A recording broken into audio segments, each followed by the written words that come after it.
Hey everyone, in this video I'm going to show you how to fix Dell monitor screen flickering.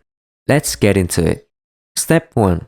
The BISD test, hardware versus software. Before you change any settings, you need to know if the monitor itself is broken.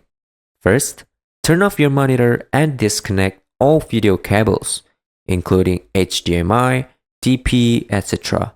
Turn it back on and run the built-in self-test. You can usually trigger this by holding the first and fourth button on the bottom right for 2 seconds.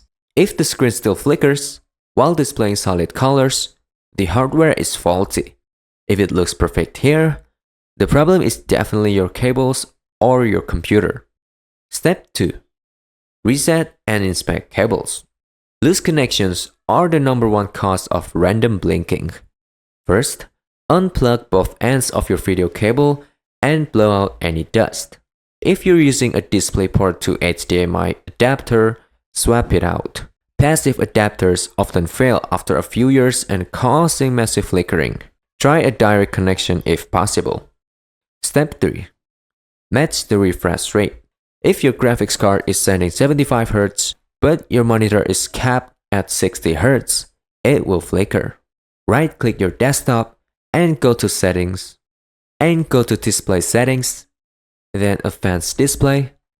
Look for the Choose a Refresh Rate dropdown. Set it to exactly 60 Hz. This is the most stable setting for 90% of Dell monitors. If you have a high-end gaming model, ensure it matches the manufacturer native spec. Step 4. The graphics driver reset.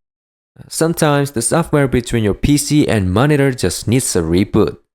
First, press the shortcut Windows, Ctrl, Shift, and B. Then, your screen will go black for a split second. This restarts your graphic driver instantly without closing your apps. If the flicker stops, you're good to go. And that's pretty much it. I hope this helped you out and I'll see you in the next one.